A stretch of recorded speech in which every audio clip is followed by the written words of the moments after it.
All right. Yeah. Thank you all so much for being here. Great to be here. Let's get started.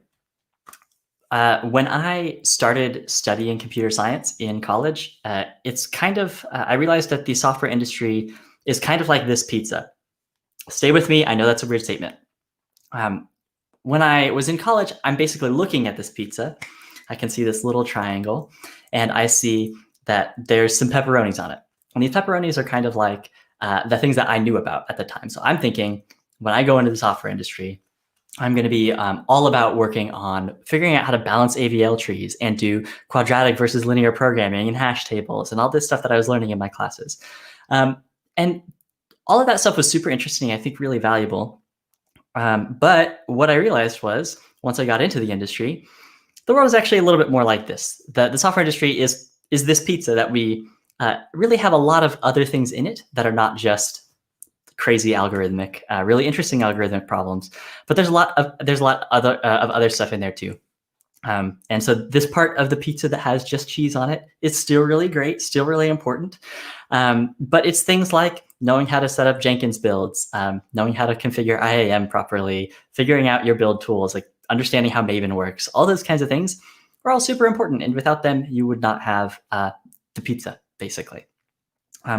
So that's what I want to talk about today, is one of these particular areas that is not a pepperoni. We're going to be talking about how to join a new team and specifically how to learn a new code base. I think that it is really difficult to teach this. And I really wish that when I had been in school, someone had at least tried. So that's what I'm going to try to do for you in the next little bit of time. We'll see how it goes. I think there will be plenty of tips in here for you, no matter whether you are a new developer. If you are relatively experienced, I hope to have a few tips in here. That'll be helpful too. I know there's a lot of other really interesting talks. So before I jump in, let y'all have a chance to, there's other cool tracks happening. Also, if you don't want to learn about finding a new code base, now's the time for you to leave, because that's what we're going to be talking about today. This is the way we're going to do that. Right now, you can probably tell that you're in the introductory period. After that, we're going to talk about what I think you should do day one when you join a team. Then we're going to talk about the mindset that you should have when you are reading and writing code, before moving on to talking about the process by which I recommend and I try to use always when reading and writing code. And then finally, talk about some tools that can make this all a little bit easier. So on day one, there are 3 things that I personally believe you should do. The first of those is to set up your development environment. And when you're doing this, you should make sure you are really paying close attention as you do that. There's a lot of hints in this process that can help you understand what sort of world you're getting into on this new team and as you develop in this new world. So you should try to understand what services you're running as you get your development environment going. For instance, if you're suddenly running Redis, you might think to yourself, we have some sort of caching layer. I wonder what that's about. This can also give you some hints as to what dependencies exist between services. So for instance, if you have one project that needs to be running before you get another project running, that gives you a hint that that second project probably needs the first project to run, and there's some interrelation there. You should also, when you're doing this, take specific notes on what you're doing. You can do this on a piece of paper. I find it really helpful to just open up some sort of note app on my computer and literally copy and paste in commands that I'm running. I think I tend to sort of come from the Python world, and anyone who has ever tried to set up their development environment has always found it really helpful to know exactly how you screwed up your system Python installation later. So it's good to make sure that you know exactly what you're doing. The last thing I would say regarding setting your development environment up is, ideally the project that you're working on will have some sort of test suite. And if you can get that test suite running and make sure that all the tests are green, that probably means that you've got things set up correctly. So that's just a win all on its own. But once you've got all those green tests going, the next thing that you should try to do is break those tests. Literally open up a random file in the project and just delete some lines and see what tests break. This will start to give you an understanding of what pieces of code relate to what other ones. The next thing you should do on day one is ask some senior members of the team to give you some sort of overview of the architecture that you're going to be working on. The first thing that you can do here is try to find some sort of document or diagram. It doesn't always exist, but ideally there's some sort of wiki page that you can go to and see a drawing of kind of the way that things are laid out. When you do that, make sure you check when the page was last edited, because sometimes, and in some places, in some situations, the architecture of a system can change pretty rapidly. And if you're looking at something that is old, it might not relate to the current world, and that would be really sad for you to figure out the wrong things. You should ask them a lot of questions. Just ask like your team. In a healthy team that is functioning well, people will be excited to answer your questions because they know that answering the questions is going to help you become a more effective teammate, which, even just for selfish reasons, when I have new people joining teams that I'm on, I want to give them as much information as I possibly can. So that way they can start doing some of this work and I don't have to do the work. That's the whole goal. So don't ever feel bad about asking questions. A few questions you should think about asking.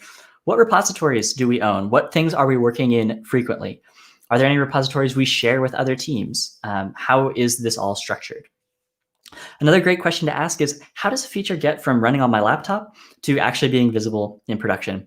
This will give you some really good insight about sort of the like deployment pipeline, which can be really helpful to know about depending on what size of company you're in. You may need to know a lot about that, or you may not need to know very much about it at all.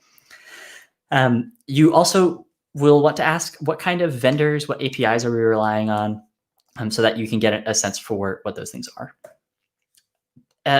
A really helpful early win you can provide to the rest of your team is to, at the end of this process, create a new architecture diagram, or at least update the existing one if it does already exist. This is a nice way to sort of build some early goodwill with your team. If you can roll up to everybody and say, hey, I made this architecture document. I believe it's accurate based on what I've heard. Here's what I have. And this can be something that's really helpful, not just for the other people on your team, but as well for new members who will probably join your team in the future. The third thing that you should do on day one is figure out what the business does, because if you don't, you are completely doomed. You will never be successful if you don't understand the business, at least to some degree. It's good to know what the mission of the company is, what sort of products it offers, and the goals that it has. Different companies will do this in different ways. They will use different goal setting frameworks, but it's really nice to know, what are we trying to do as a company? Once you know that, you need to know how your team is going to contribute to that. So is it, we work on this part of the product, which helps us achieve this specific goal. And the way that we can achieve that specific goal is to, improve conversion rates over here, something like that. Great questions to ask include, how can we impact the goals of the company? Who will get mad if our code breaks just horrifically? This is a really useful one because it not only tells you who relies a lot on your software, but it can also give you a sense for how careful you should be. Obviously, it's never a great idea to break production, but it's definitely good to know, if I have production for 1 minute, am I going to lose the company 1 cent or $1 million? There's a significant difference between those two things, and understanding those trade-offs and the context in which you're working is very important. Okay, that's day one. The next thing that I want to talk about is the mindset that you should use when you are working in a new code base, particularly in a new team. This can all be summarized as learn by doing. There's a book that I read recently that I really enjoyed called Ultra Learning by Scott Young. This book is sort of about how to teach yourself things. Scott Young is this sort of autodidactic figure who has spent a lot of time thinking and writing about productivity and learning. And he's done a bunch of crazy things, including going through all 4 years of an MIT computer science curriculum in 1 year. And so then he wrote this book about people who do those kinds of crazy learning projects. And it's really interesting to hear about some of the principles for learning effectively. One of the ones that resonated super strongly with me is the idea of directness. Scott Young says the easiest way to learn directly is to simply spend a lot of time doing the thing you want to become good at. In this case, we want to spend a lot of time working on this team. We are joining the team to produce valuable software. And so what we should do is just start doing it, start working on the software, start building the stuff. That's the best way to get better. When you are making an impact, that's the best way that you're going to be able to gain any kind of deep understanding. What you want to make sure you're doing as you develop and read and understand the code that you are trying to work on well enough that you can make the change that you need to make to have the effect that you want to have, to make an impact on your team and on your product. What you don't want to do is read every single line. I think this is a trap that can be sometimes easy to fall into, is thinking, I need to understand every part of this program. I need to understand every part of the architecture before I start messing with things. And that was something that I sort of felt like at the beginning of my career, and now understand that you will gain that understanding over time. And actually, sort of counterintuitively, the fastest way to gain that understanding is going to be by doing the work itself. When you're reading stuff without any sort of directed goal of trying to say, I need to make our scoreboard service be able to produce 20 high schools instead of 10. That gives you sort of a goal to work toward and makes your brain think about things harder and make sure that you're understanding things better. When we talk about reading code, I worry that sometimes we've overloaded the word read too much. Reading a book is incredibly different from reading code, and I don't know that that's necessarily really the differences between those I don't think are elucidated strongly enough. For an example, imagine if the Lord of the Rings series was written as a software artifact. You would get things like, okay, where there's not 3 books that are this long. You would have maybe 1,000 books that are all 4 pages long. And you'd have a case where some of these, little tiny books are bound together, and some of them have, like, there's this one book that has all the magic in it, except for any magic that's related to grass is actually over in this one for some weird historical reasons. And actually all the sword fighting also happens in that one, except for actually sword fighting with magic is back in the magic one. And you can see how this would get very complicated very fast. In reading a book and writing a book, you're trying to sort of create a coherent narrative for people to follow. And ideally, when you are writing code, you are also trying to create a coherent narrative, but the structures we have for doing that are dramatically different. When we're writing code, we don't just have one very long file, ideally. If you do have just one very long file, that's not a great time. Ideally, you're able to break these things up into smaller units that can then be understood more easily. And that's something that I think is an interesting concept, that your knowledge will grow in sort of a recursive way. So you start at the top, and on day one, you're getting this architectural overview. You're understanding what the various services do. And then you're going to get a ticket, ideally. Ideally, your team has sort of queued up something or teed something up for you that would be a good fit for a new person to help them learn some pieces of the system. And you get this new ticket. And so now you need to figure out, okay, I'm going to have to modify this service in order to be able to get this thing done. And then you're going to dive into that service and say, okay, here's the sort of modules that are in that service, or here's the little, however the service ends up being organized. These are what these different things are, and sort of more or less what they do. And then you can try to understand, okay, I think I'm probably going to need to modify this particular module. What are the classes that are in here? What are they all doing? And you can sort of progress down this path until at a certain point you get to an individual line of code. And I think if you're writing code, reading a single line of code is probably very easy for you, unless there's some like weird syntax that you're not familiar with. Reading the line is relatively self-explanatory. You can see a line and say, this line is incrementing I by 1, or you can say, this line is creating a new database access object. That's not particularly complicated. It's all the steps above it that are hard. And what I would like to say is that what you can do in this sort of recursive pattern is when you get down to understanding the level of individual code, the next thing you should be doing is creating chunks. And what I mean by chunks is this concept out of neuroscience, where chunking sort of refers to the brain's ability to bind detailed information to a concept that is easy to remember. So for instance, I don't have to know that a particular function call gets a handle to the database and then builds a query that it wants to run, includes certain parts of the query based on the parameters passed to the function, runs the query, handles errors, comes back with my result, modifies it in some way. There's all these very detailed steps that are happening inside this function call. But ideally, at the end of the day, I can see the function and say, okay, I now know what all the detailed steps of this are. I know that this function is getting high scores. And that's a much easier concept to remember and think about and reason about and stick inside of a human brain than trying to remember 12 detailed steps, 12 individual lines of code all at once. In other words, what we're trying to do here is make sure we can see the forest for the trees. We don't need to focus on every individual tree, every individual branch on that tree, every individual pine needle. What we need to see is that's a tree. What we need to know is this function gets high scores. The last tip I have in terms of mindset is to think about this in 2 different ways. There are a couple different ways to think about this that I at least find useful.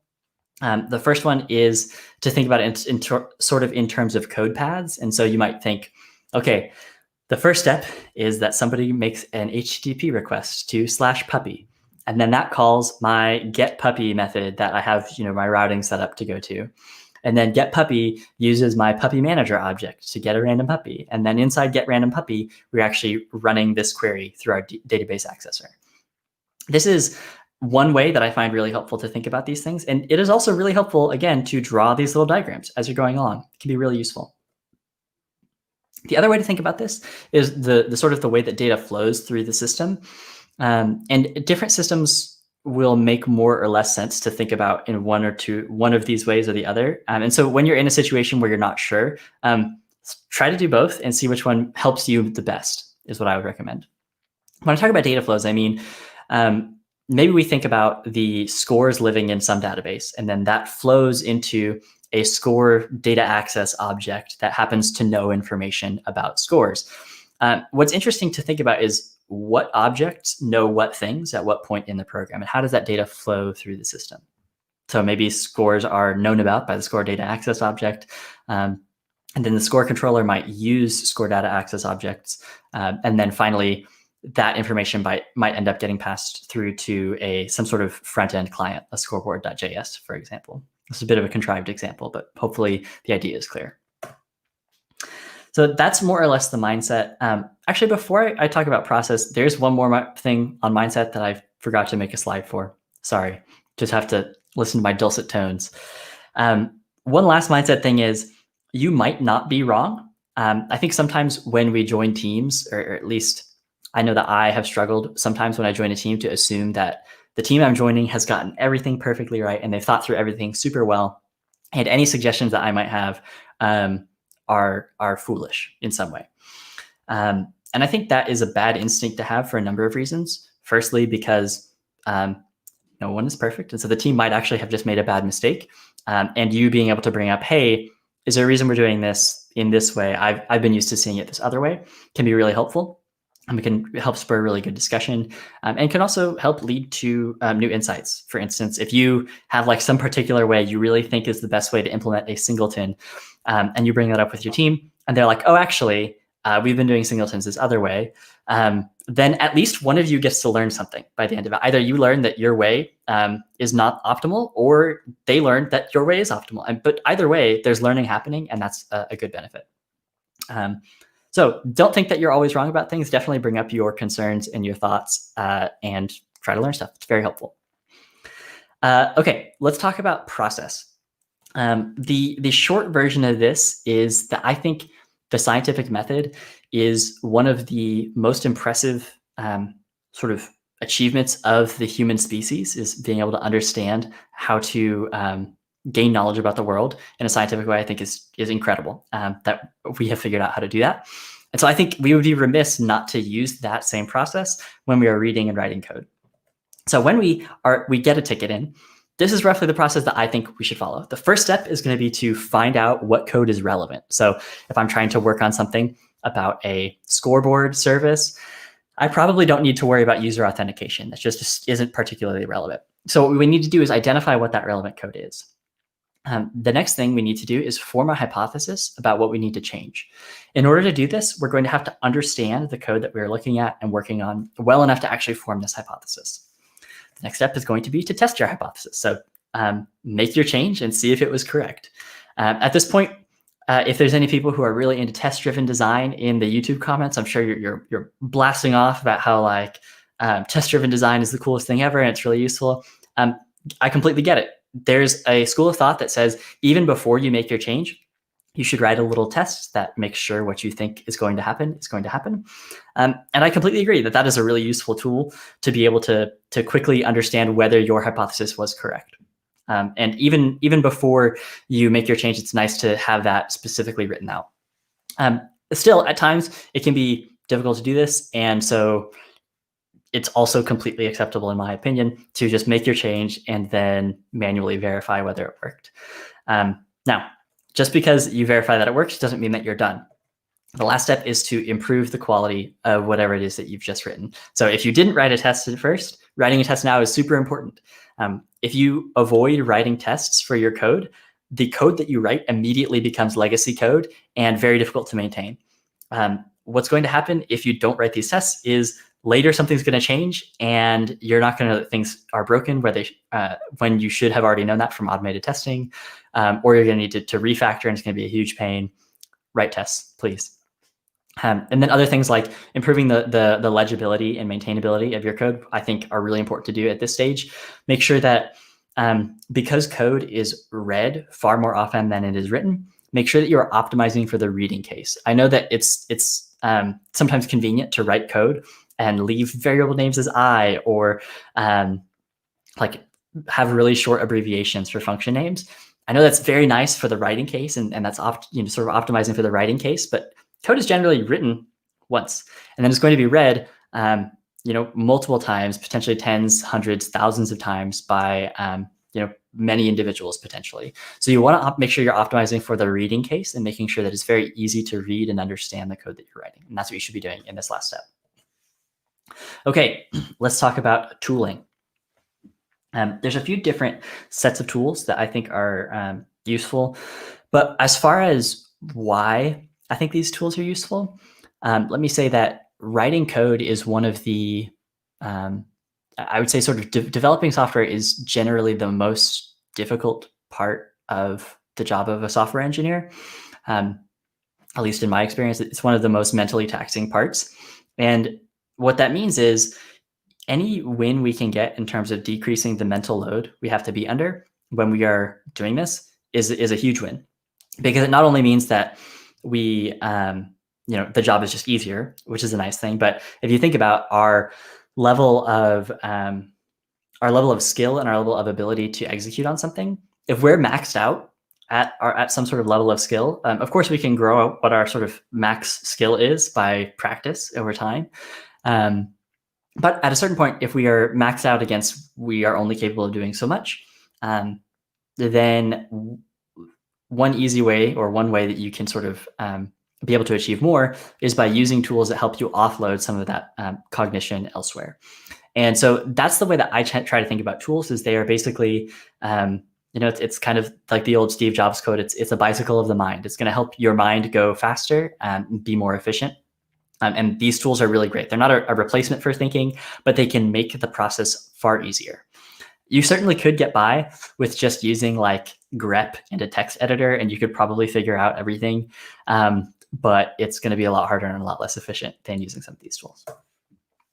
I kind of think about tools in a number of broad categories. The first category being this step when we're trying to find what code is relevant. There's a few things that we should do there. The first is to just run the code. So like if you have some sort of like web application, just get it running and understand what exists. Go click on the page that you're supposed to add a button to. Try to understand, where am I going to be adding this? Do I need to create the whole new page? Do I just need to add a button somewhere? Understanding the context that you're working in is going to really help you when you're writing this code.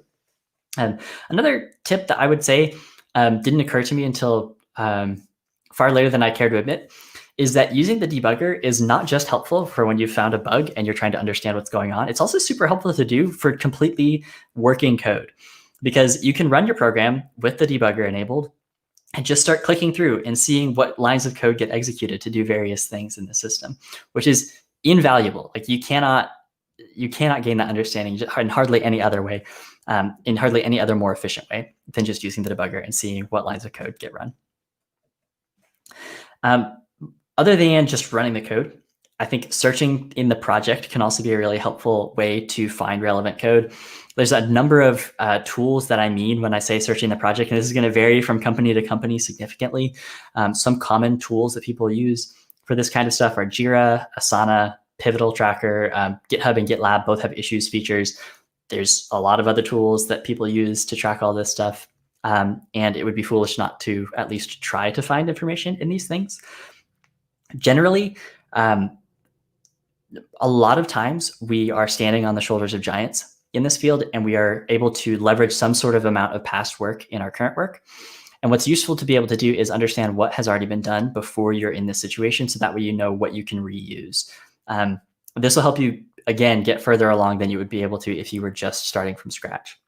I cannot tell you how often I have heard other engineers and developers say things like, oh, the only reason I was able to get this done so fast is because I saw someone else in the company had done a project that was similar to this, and I was able to copy the config that they had for their Spark job, and that enabled me to get my Spark job running a lot more easily and not have to run into all these weird errors and things like that. So searching the project is super helpful. And one way that looks is to just literally open up Jira. I went to the Spark Jira because it's an open source project and it's all available, so I'm allowed to show you it. But if you just search for like, hey, I'm working on a ticket in Spark about date times, like let me just search date time in here and see what comes up. And then you can sort of change the way that things are ordered, understand what's happening in any given ticket, and sort of give a glance over some of these things and understand what work has come before you. Can be super helpful. Also helpful to find out, sometimes you'll get a ticket and it will like be something somebody has already done. And you can sometimes find that by doing this. This is what the GitHub issues UI looks like. This can be really helpful for you understanding what problems people are having, what people are working in sort of what areas. In large companies, that can be particularly valuable to know. Sometimes you don't even know who to ask about something. And if you can figure out who has been working in this area, they can often sort of help you along and guide you along the path.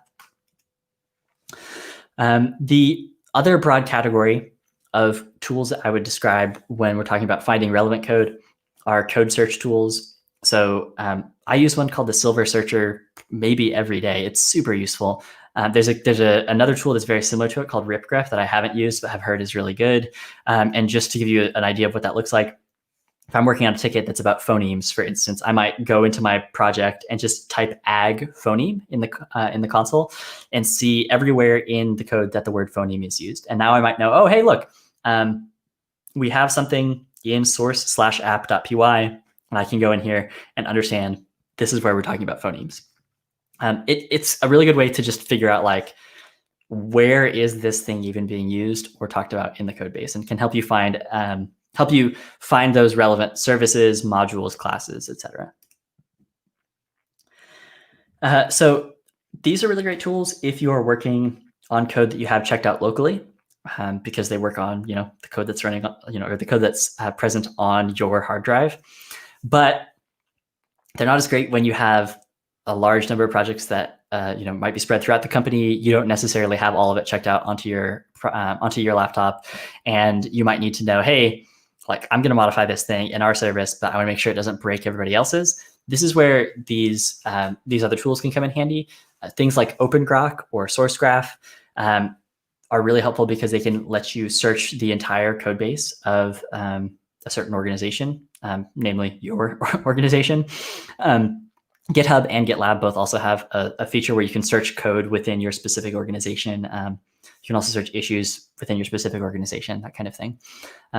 This is what Opengrock looks like. I found this screenshot on the internet.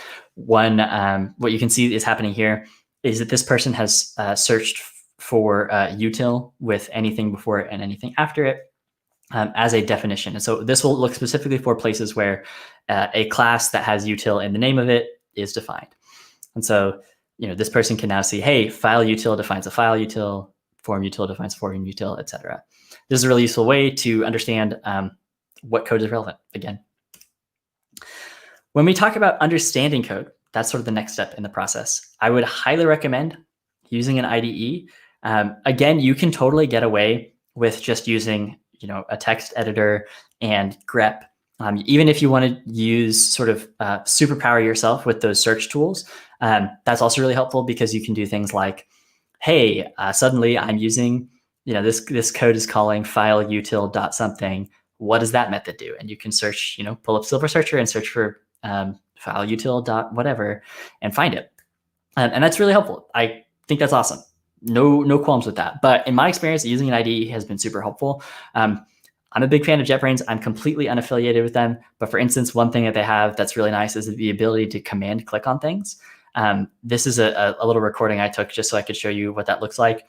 I sort of hear when you command click on something, Let me scroll back here just a second. So when you command, if I'm reading this get puns method, for instance, and I'm wondering, hey, this word to phonemes function, what does that do? I can hold down command on my keyboard, which I think, if you have a Windows computer, you'd hold down control and click on it, and it will take you right to the definition of that file, of that function, which is very helpful. And then once you get to that function, you can actually do the same thing again.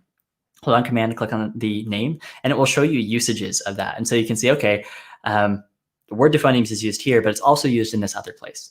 This is beyond useful if you're using some sort of common methods. If you're trying to find out, like, how do people instantiate this object? You can just go to the object and see where people are using it, which is, I'm going to be honest with you, you could read the documentation or you could read the code, and the code is going to be a lot faster. As you're doing this, reminder, create chunks as you're going through this. We need to make sure that we are able to see the forest for the trees. We do not need to care about individual trees. We do not need to care about individual lines of code. What we need to be doing is understanding word to phonemes well enough that I can, in my head, say, okay, this method takes a word and turns it into a list of phonemes. And that's enough for me to then use that function effectively. If you're trying to keep around all of the lines of code that you've read in your head, you are not going to have any success. It's going to be very difficult to do this. As you're doing this, one way to help guide your thinking and sort of offload some of the work is to take notes, draw little diagrams. Again, this can be as simple as just getting a piece of paper out and drawing little stuff with a pen. That's completely legit.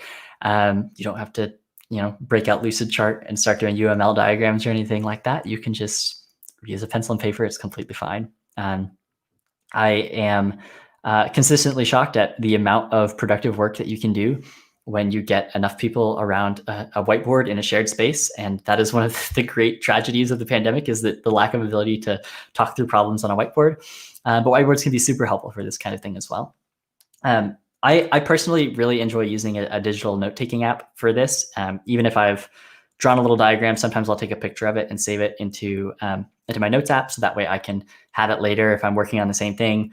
Another thing that can be really useful as you're doing this, just in that same notes app, just write out what you're working on. This is a pro tip for those people who feel like they get interrupted by meetings a lot. If you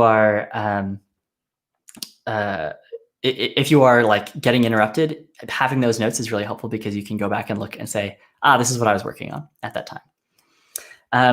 Finally, again, make sure you're asking for help if you run into trouble. Obviously, try it for yourself first. Spend 15 minutes trying to work through whatever problem you have. But if you don't know what it is after that, you should ask, because you're wasting your time at that point. And a tool that's really helpful for this is something called Git Blame. This is a screenshot of a Git blame for a particular file of a particular project that I have used and liked. And what you can see here is over on the right, we have a source code, basically. And then on the left side, we have the information that has who's been working on that particular line, which is helpful because you can then know, hey, if I'm wondering about get var type, I need to go talk to Romain X. I don't know how to pronounce that name. Sorry, Romain X, if you're in the audience, let me know. Finally, when you're working with libraries, these are very common, obviously, and they often have documentation that's pretty good, and I definitely recommend reading those if they're good, but sometimes they're not, and you have to use Stack Overflow, and that's completely legitimate. One of the more recent things that I have discovered is super helpful is being able to use GitHub search effectively, because so many people use GitHub and they allow you to search through all public code. You can learn quite a bit about how to use libraries just through that. So what that could look like is, if, for instance, if I'm trying to set up a BigQuery job, I'm going to be using this query job configuration object. And let's say I'm reading through the starter page on the GCP docs, and it gives me a good starting point. I understand where I'm going with this, but I need to know, are there certain parameters that are commonly used on a query job configuration? That kind of thing is really helpful to know sometimes. And GitHub search is amazing for this. I'm a huge fan of it, and I highly recommend it. Just go to GitHub, type in the thing, and see what comes up. Really useful. 2 pro tips on this. The first one, change the sort order. This is completely anecdotal, but I have found that sometimes adjusting to do most recently indexed is for some reason, gets me better results. Don't know why, completely anecdotal. And then also choosing what language is really helpful, because you'll find language specific examples that help you sort of get a better hit rate in terms of what you're actually looking for. So this is that same search, but if I'm looking for recently indexed Java files that are using query job configuration, I could search this and see, okay, these people have some sort of free tier billing service that uses query job configuration. And now what I can do is click specifically on this line that says 250 and see, here's the query job configuration builder that they're setting up, and I can see what options they're using. And that gives me a better understanding of how to set up that builder for myself, which is beyond useful. That was a lot. I'm going to take a deep breath. I'm going to drink some water because I want to. Everyone, calm yourselves, and then we'll talk a little bit more.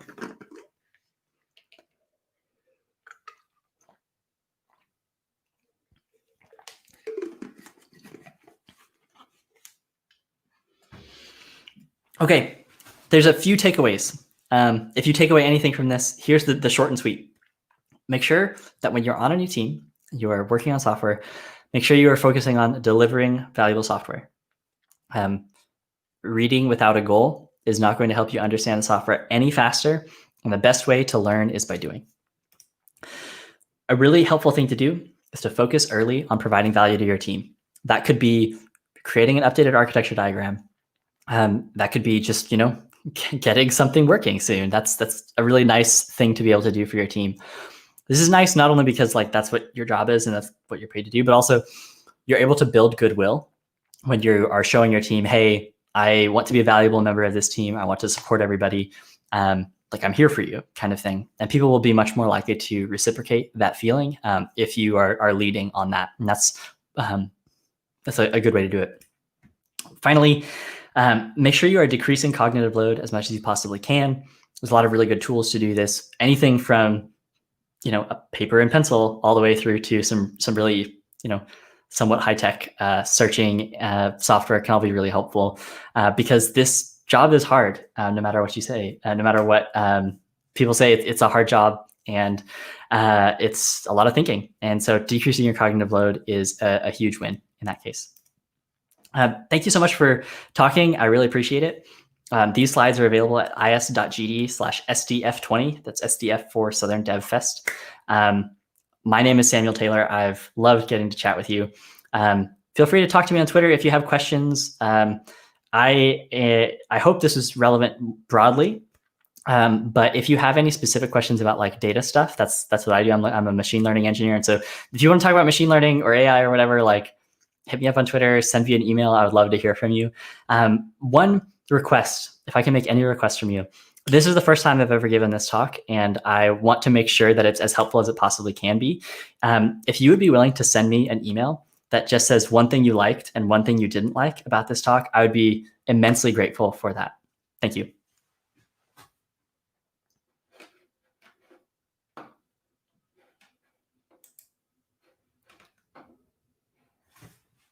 Suddenly, I can't hear anything. I'm so sorry. Sorry about that. That's on me. Okay. Thank you for the amazing talk. Loved all of the information. We're going to take a couple of minutes to answer some questions, if that's okay with you. I would love that. Yeah, that sounds great. Sorry, and I'm going to be looking over here because this is my camera's over here, but my notes are over here, so I'll be able to see the questions over here. All good, all good. So the first question we have comes from Vanessa Fountain. How do you approach a situation where you bring up a new way to do something and the other team members do not want to move forward with a newer solution due to not having familiarity with new tech? Oh, Vanessa, if only I knew the answer to this question. So there are a few things that I would recommend here. I think it's a really difficult spot that you're put in when you're in this situation, because I think there is a lot of validity to using sort of stable, well-established technology and not sort of chasing after the shiny new thing. But I also think there can be a lot of value in using some new tool that enables you to do something that you didn't realize you could. One thing that I have seen people do in this kind of a situation, I try to build some sort of small prototype that demonstrates why this new technology might be valuable. And then that gives you a more concrete thing to talk about. Sometimes these conversations are way too abstract and people struggle with that, or at least I struggle with it. And when we have a concrete example of like, okay, here's what this new framework allows us to do, we can see, oh, that's actually super nice, or we can say, actually, this isn't as big of a win as I thought it was going to be. That'll work. All right, let me scroll up and down here on the comments section to make sure that we don't have anything else. I don't believe we do. We do have plenty of positive feedback though. That was great, Samuel. Photoreceptor says, at Samuel Taylor, first time, didn't seem like it. Great job. Alex Dorlag, great job, Samuel. So Samuel, I want to thank you so much for your time here to get this information out to us. All of these tips have been amazing. Would you do me a favor and post that very last, oh, here it is. Let me post that up there.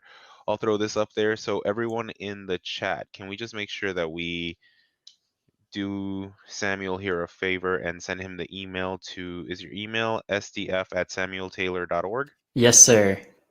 So send him some That's also feedback SDF there. for Southern DevFest. So yeah. Perfect. So send him some feedback here. If you can, follow him on Twitter at SamuelDataT, and just a round of applause for an amazing talk. Thank y'all. I really appreciate it. And I hope that y'all have a great rest of your day, and it'll be fun to virtually bump into you in the hallway.